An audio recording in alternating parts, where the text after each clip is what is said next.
नमस्कार, आप देख रहे हैं बिहार उज्जवल न्यूज में चेतन थिरानी। आइए देखते हैं आज की ताजा खबर। ये आज आईसीटी लैब एसोसिएशन का हमारा जितने भी लोग जुड़े हुए हैं उन लोगों का आज हमारा बैठक हुआ। बैठक में हम लोगों ने चर्चा किया।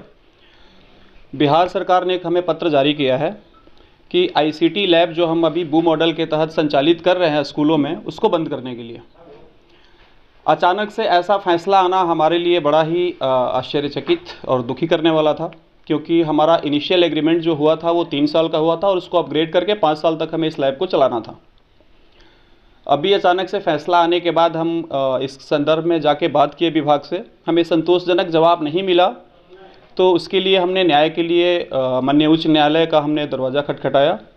उस संदर्भ में न्यायालय द्वारा हमें अगले 7 तारीख तक यानी 7 फरवरी तक स्टे मिला है और हम उम्मीद करते हैं कि माननीय न्यायालय द्वारा जो भी फैसला आएगा उसमें हमें ध्यान में रखते हुए और जो भी हमने आईसीटी लैब को संचालित करने में अपनी कंपनियों की पूंजी लगाई है या जिस तरीके से हमने स्मूथली इसको ऑपरेट किया है, तो हमें वहाँ से न्याय मिलेगा, ऐसा हम उम्मीद करते हैं। जी, परिचय आपका? अश्वनी मिश्रा, A1 सॉल्यूशन को मैं रिप्रेजेंट करता हूँ। बक्सर जिला में हमारा आईसीटी लैब चलता है। की तरफ से आप लोग को उम्मीद एक मिली है, आगे क्या सरकार जो अपने निर्णय को वापस लेगी? मुझे तो लगता है कि उनको ले लेना चाहिए, क्योंकि हकीकत में उनके पास कोई ऐसा तथ्य नहीं है जिसके तहत वो जाके आईसीटी लैब को बंद कर सके। उनका जो भी इंटरनल मामला है, जो मुद्दा है जिसके तहत उनको लगता है कि नहीं चलाना चाहिए, ये उनकी आपस की बात है। हम लोग को जो आदेश प्राप्त हुआ था लेटर नंबर 253/C के थ्रू, उसमें स्पष्ट लिखा हुआ था कि एजेंसी को 3 सालों के लिए चयनित किया गया है। तो सारे लोग हैं वो 3 साल के लिए ही चयनित किए गए हैं, काम वो अच्छे से कर रहे हैं। सरकार जब उन्होंने बताया है कि लैब को बंद करना है, तो उनके पास कोई स्पष्ट कारण नहीं है। तो मुझे लगता है कि सरकार अपने फैसले को वापस ले सकती है और हम लोगों को पूरा भरोसा है कि हम लोग काम करेंगे आगे। जी सर, नाम क्या हुआ? मेरा नाम शशि प्रकाश है, आईसीटी लैब एसोसिएशन का मैं सचिव हूँ। Thank you sir. लेके क्या मतलब संदेश, क्या किस चीज़ की बैठक आज थी?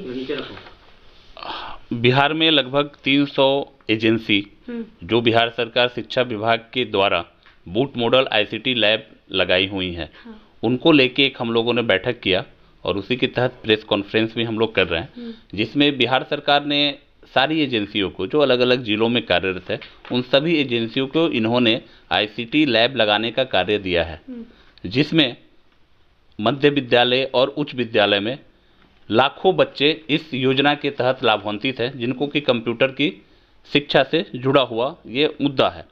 खैर, हम सभी एजेंसियों के माध्यम से लैब लगाया गया, परंतु सरकार का एक फैसला था कि 3+2 यानी कि 5 साल के लिए आपको लैब चलाना है।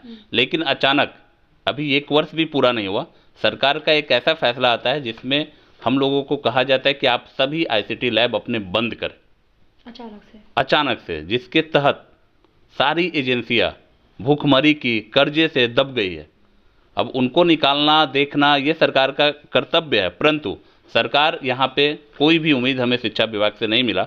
फिर हम लोगों ने हाई कोर्ट का रुख किया, जहाँ से एक बहुत अच्छा उम्मीद मुझे दिखा, जो उन्होंने फिलहाल इस 31 जनवरी 2025 को कार्य को हटाने के लिए जो ऑर्डर दिया था शिक्षा विभाग ने, उस पर उन्होंने रोक लगाया कि जब तक मैं कोई फैसला नहीं देता हूँ, आप अपना सिस्टम नहीं हटा सकते हैं, लैब नहीं बंद कर सकते। नाम क्या हुआ सर? मेरा नाम आलोक रंजन जायसवाल हुआ और मैं आईसीटी लैब एसोसिएशन का अध्यक्ष हूँ और जुपिटर शक्ति कंपनी से जुड़ा हुआ प्रतिनिधित्व करता हूँ। तो ऐसे ही तमाम खबरों के लिए आप सभी बने रहिए हमारे साथ और देखते रहिए बिहार उज्जवल न्यूज। अब तक हमारे YouTube चैनल को सब्सक्राइब नहीं किया है तो जल्दी से सब्सक्राइब कर लीजिए। फेसबुक पेज को भी फॉलो कीजिए। वीडियो पसंद आए तो खूब लाइक कीजिए, शेयर कीजिए, कमेंट कीजिए। वीडियो देखने के लिए आप सभी का धन्यवाद।